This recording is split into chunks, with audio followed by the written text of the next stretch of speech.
Friends, हमारी आज की कहानी का शीर्षक है पाँव के निशान। कुछ दिन पहले मैं राकेश के घर गया था। राकेश मेरे छोटे भाई के समान ही है। जब वो 6 साल का था तभी उसके पिताजी, जो कि मेरे पिताजी के काफ़ी करीबी मित्र थे, का अचानक देहांत हो गया था।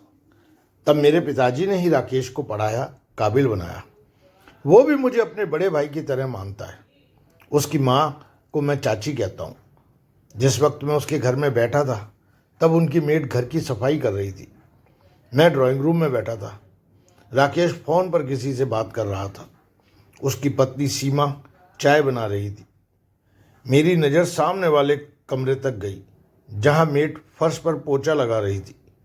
अचानक मेरे कानों में आवाज़ आई, बुढ़िया, अभी ज़मीन पर पोछा लगा है, नीचे पाँव मत उतारना। मैं बार बार यही नहीं करती रहूँगी।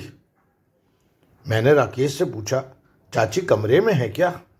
हाँ, राकेश बोला। जब तक चाय बन रही है मैं चाची से मिल लेता हूँ। हाँ हाँ, लेकिन थोड़ा रुकिए ज़रा, अभी अभी शायद पोछा लगा है, सूख जाए फिर जाइएगा। क्यों? गीला है तो मेड दोबारा लगाएगी। नहीं लगाएगी तो थोड़े निशान रह जाएंगे फर्श पर, क्या फ़र्क पड़ेगा? राकेश थोड़ा हैरान हुआ। भैया ऐसा क्यों कह रहे हैं? तब तक मैं कमरे में चला गया था, गीले फर्श पर पाँव के खूब निशान उकेरता हुआ। मैं चाची के पास गया। मैंने उनके पाँव छुए और फिर उनसे कहा कि चलिए आप भी ड्राइंग रूम में, वहाँ साथ बैठकर चाय पीते हैं। चाय बन रही है, सीमा चाय बना रही है। मैंने इतना ही कहा था तभी चाची एकदम से घबरा गई। अरे नहीं, अभी फर्श पर पाँव नहीं रखना है, फर्श गीला है ना, मेरे पाँव के निशान पड़ जाएंगे। पाँव के निशान पड़ जाएंगे? वाह, फिर तो मैं उनकी तस्वीर उतार कर बड़ा करवा कर फ्रेम में लगाऊंगा। आप चलिए तो सही। पर चाची बिस्तर से नीचे नहीं उतर रही थी। उन्होंने कहा कि तुम चाय पी लो बेटा। तब तक राकेश भी चाची के कमरे तक आ गया। उसने मुझसे कहा कि माँ सुबह चाय पी चुकी है, आप आइए भैया। नहीं, चाची के साथ मैं यहीं इसी कमरे में चाय लूँगा। चमकते हुए टाइल्स पर मेरे जूते के निशान बयां कर रहे थे कि मैंने जानबूझकर निशान छोड़े। वो समझ नहीं पा रहा था कि आखिर मैंने ऐसा क्यों किया। उसने मुझसे तो कुछ नहीं कहा, लेकिन मेड को आवाज़ दी, बबीता जरा इधर आना, इधर भैया के पाँव के निशान पड़ गए, उन्हें साफ कर देना। बबीता ने गीला पोछा फर्श पर लगाया। जैसे ही फर्श पर दोबारा सफाई हुई तभी मैं फिर खड़ा होकर उस पर चल पड़ा। दोबारा निशान पड़ गए। अब बबीता हैरान थी और राकेश भी। तब तक सीमा भी कमरे में आ चुकी थी। उसने कहा, भैया आइए चाय रखिए। मैंने सीमा से कहा कि बुढ़िया के लिए चाय यहीं दे दूँ। राकेश ने मेरी ओर देखा। मैंने कहा कि ऐसे हैरान मत हो। वो चुप था। मैंने कहा कि मुझे ऐसा लगता है कि तुम लोग चाची को प्यार से बुढ़िया बुलाते हो। मेड वहीं खड़ी थी, सन्न। सीमा भी वहीं खड़ी थी, सन्न।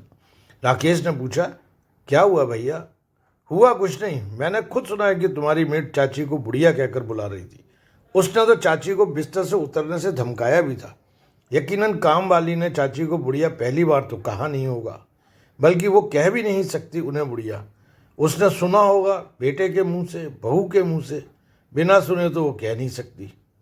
जाहिर है तुम लोग प्यार से चाची को इसी नाम से बुलाते होगे, तभी तो उसने कहा। पल भर के लिए धरती हिलने लगी थी। गीले फर्श पर हजारों निशान उभर आए थे। राकेश के छोटे छोटे पाँव के निशान वहाँ उभरे हुए हैं। बच्चा भाग रहा है, माँ खेल रही है बच्चे के साथ साथ। एक निशान, दो निशान, निशान ही निशान।